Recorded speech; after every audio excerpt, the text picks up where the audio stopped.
Imagine two men standing in a courtroom. Same crime, same law, same country. But one walks out free and the other spends 5 years in prison.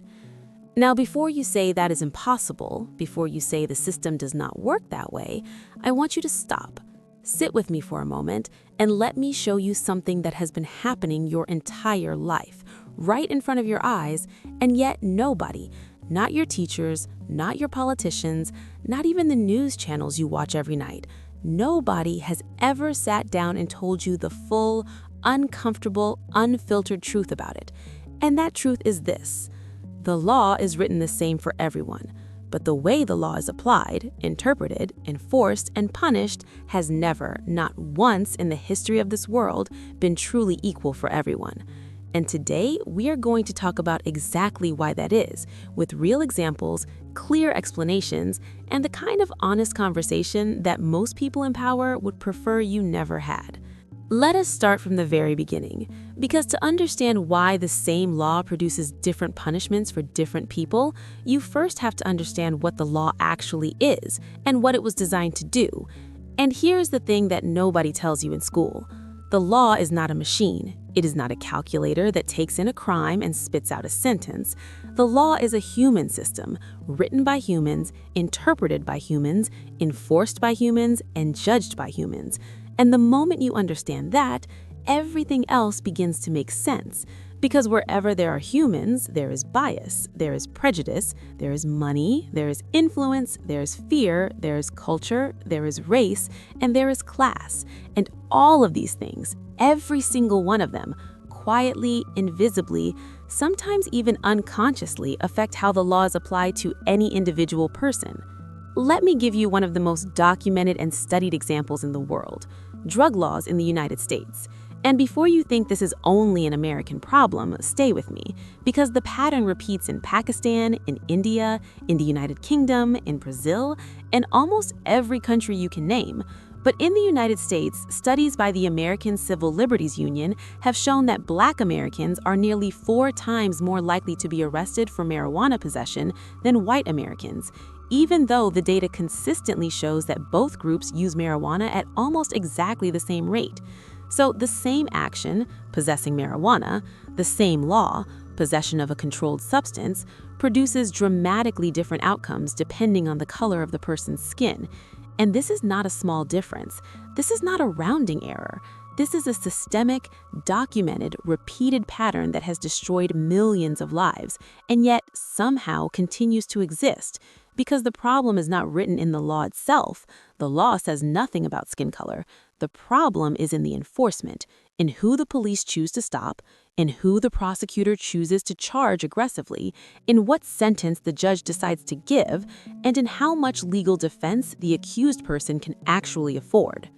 And that last point brings me to something even deeper, something that cuts across every country, every culture, every race. And that is money. Because perhaps the single most powerful factor that determines your punishment under the same law is not what you did, but how much money you have. And here's how it works. When a wealthy person is accused of a crime, they can hire the best lawyers in the country, lawyers who know every loophole, every procedural technicality, every way to delay a case, challenge evidence, negotiate a plea deal, or get charges reduced, while a poor person accused of the exact same crime gets a court-appointed lawyer who is overworked, underpaid, handling hundreds of cases at the same time, and barely has 30 minutes to sit with their client before the trial begins. And the outcome of these two situations is predictably, painfully different. The wealthy person often walks away with a fine or a suspended sentence, while the poor person goes to prison. And this is not a conspiracy theory, this is not an opinion, this is simply what happens when justice is something you can purchase. And I want you to think about this honestly. If you needed a doctor for a life-threatening surgery, would you rather have the best surgeon money can buy, or a rushed, overloaded resident who hasn't slept in 2 days? The answer is obvious, and the courtroom is no different. Now let us go even further, because beyond race and money, there is another invisible force that shapes punishment under the same law, and that force is social status and political influence. And for this, I want you to think about something that happens in Pakistan, in India, in almost every developing country. When a powerful politician, a wealthy landlord, a military officer, or a well-connected businessman commits a crime, what happens?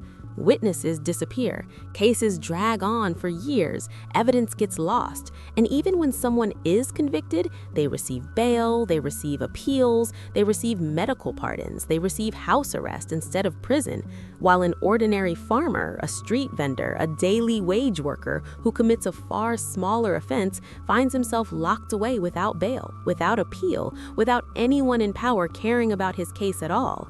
And I'm not saying this to make you angry. I'm saying this because I want you to see the mechanism clearly.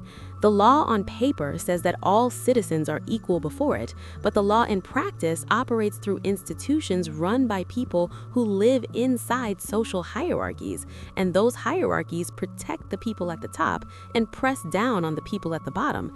And until we are honest about this, nothing can change. Now here's where we go even deeper, because understanding that this happens is one thing, understanding why it keeps happening is something else entirely.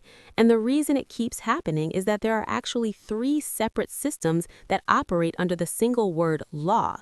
There's the written law, which is what you see in books and what politicians point to when they say everyone is equal. Then there is the enforced law, which is what police actually choose to enforce and how. And then there is the experienced law, which is what real human beings actually live through when the system processes them. And these 3 things are almost never the same, and the gap between them is where inequality lives and breathes and multiplies. Because a law that is written perfectly but enforced selectively is not a just law in practice. It is just a just-sounding law on paper. And the difference between those 2 things is the difference between freedom and a prison sentence for millions of people around the world. And I want to add one more layer before we reach the end, because some people who read or watch content like this say, well, the judges and police are not deliberately being unfair, they are just doing their jobs. And to those people, I say, you are partially right, and that is exactly what makes this problem so difficult to solve. Because research in psychology and behavioral science has consistently shown that human beings carry unconscious biases, automatic, involuntary mental associations built over years of exposure to media, culture, and social environment.